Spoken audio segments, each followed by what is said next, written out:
Have you ever stopped to think about how many household appliances are taking up space in your home right now, and you simply don't use them? Or worse, how many of them you spent good money on, believing they would be indispensable, only to see them sitting there collecting dust today? The truth is, we live in an era where consumption has become synonymous with convenience. But that's not always true. I'm the facilitator, and today I want to show you some devices that make big promises, deliver very little, and in the end are not worth the investment. Some of them are considered essential by many people, and I know this video will spark controversy within the first few minutes. What's the most useless appliance you've ever bought? The one that seemed essential for your home and is now buried in the back of a cabinet? Leave a comment below. I want to see if it makes the list. Let's get straight to the point. First of all, we can't ignore this one, the air fryer. Yes, I know. Just mentioning that name already makes some people roll their eyes and prepare their arguments to defend the darling of the modern kitchen. But wait, let me explain my point of view. The air fryer has become a symbol of convenience and healthy eating. People claim it has changed the way they cook.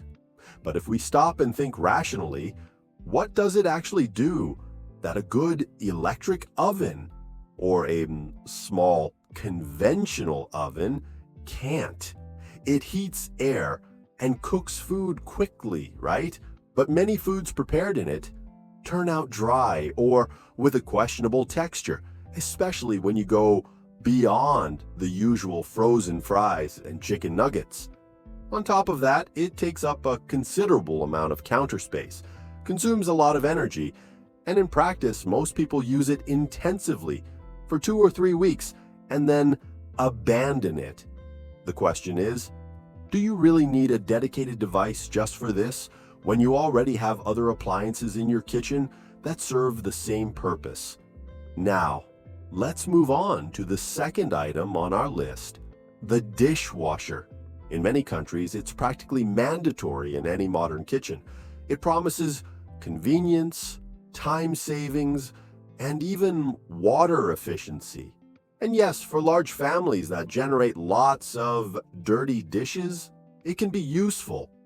But the reality is that in many homes, especially small apartments or houses with few people, it turns into a white elephant. It takes up valuable space, raises the electricity bill, and ironically creates more work than it solves.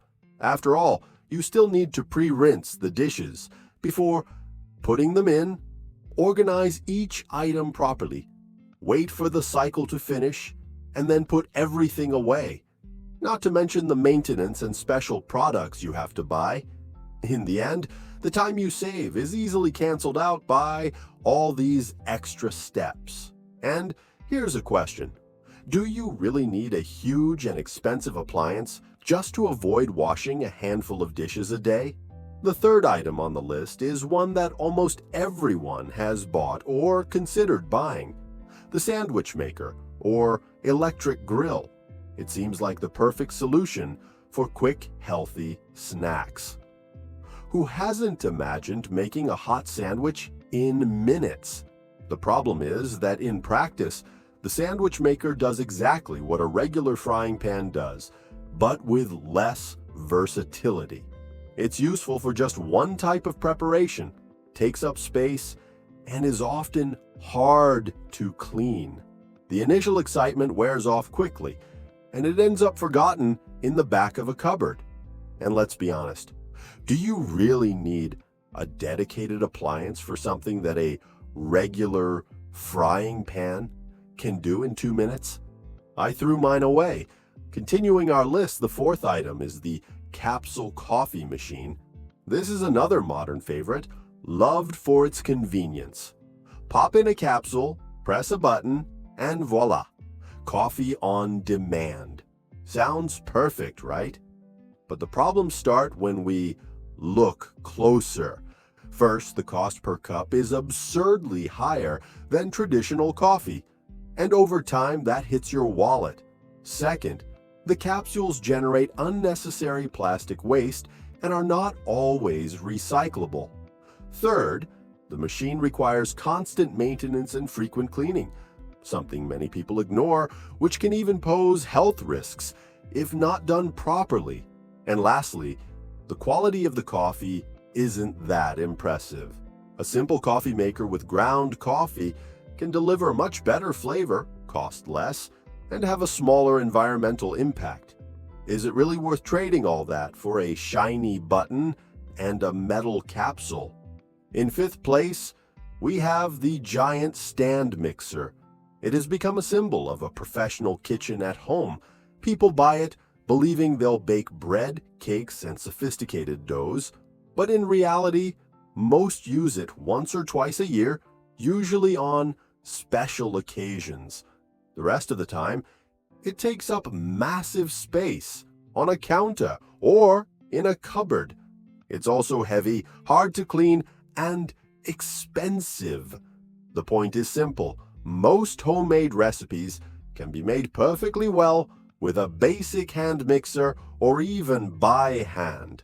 Buying an industrial-grade stand mixer when you bake twice a year is like buying a race car just to go grocery shopping. The sixth item is the professional blender. The marketing around these machines is intense. They promise to crush anything from frozen fruit to ice and turn your kitchen into a nutrition lab. But in practice, many people pay a premium for features they'll never use. A basic blender handles 95% of home recipes perfectly well.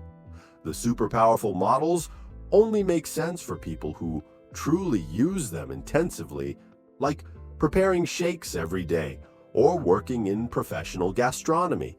Outside of that, they're expensive, noisy, take up space, and often require specific and pricey replacement parts. Do you really need that much power just to make a smoothie? In seventh place is the electric rice cooker. Very popular in some countries, it promises convenience. Just add the rice, press a button, and forget about it. Sounds great, but how hard is it to cook rice in a regular pot? The rice cooker does exactly one thing, and only that. In a minimalist kitchen, single-function devices are a problem because they take up space and rarely justify their presence. On top of that, many models are bulky and take longer than the traditional method. If convenience is the goal, a regular pot with a lid solves the problem simply and cheaply. The eighth item on the list is the cheap robot vacuum. This is a classic case of technology that looks amazing in marketing but disappoints in real life. The promise is tempting. It cleans on its own while you relax. But many affordable models have low suction power, miss corners, get lost frequently, and require you to prep the room before they work. The result? You spend time removing obstacles, cleaning brushes, and emptying the dustbin. Time you could have spent just cleaning the house yourself. And when it breaks, repairs can cost almost as much as a new one. The question here is clear. Is it really saving you time, or is it just adding another task to your routine? In ninth place, we have the classic toaster. It's the kind of appliance many people buy simply because every kitchen should have one. And what does it do? It toasts bread. That's it. A very limited function that can easily be replaced by a frying pan or an oven. And the worst part, it takes up space on your countertop and is used for just a few minutes a day. When you start thinking about optimizing space and reducing clutter, appliances with such a narrow function are rarely worth the investment. Is it really worth dedicating permanent space on your counter to something you use for 5 minutes a day? And to wrap up our list, the 10th item is the electric citrus juicer. At first glance, it seems very useful, especially if you enjoy fresh juices. But here's the reality.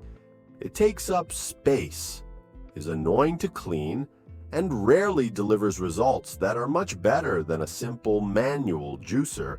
Many people use it a few times and then put it away because the hassle of assembling, disassembling, and washing it outweighs the desire to make juice. And if you squeezed an orange by hand, it would be ready in a minute. No mess, no bulky appliance needed. Now I want to ask you, how many of these appliances do you currently have in your home? And being truly honest, how many of them do you actually use every week? Leave your answer in the comments, because I read them all. The main point of all this is not to demonize household appliances. Many of them have their value and can be extremely useful in specific contexts. But what often happens is that we buy based on promises, impulse, and marketing, not on real necessity. Perhaps the most interesting part of this reflection is realizing that many times convenience isn't about having more appliances, but about having fewer and knowing how to use them well. A frying pan can replace 3 different appliances in your kitchen. A regular pot can be more versatile than a dedicated electric one. And a cloth and a traditional vacuum cleaner can do a better job than a cheap cleaning robot. And since we've come this far, tell me, which of these items would you defend with all your might? And which one would you give away today without thinking twice? I want to see that debate unfold in the comments, because I'm sure the air fryer and the dishwasher will divide opinions here. A big hug, and see you next time.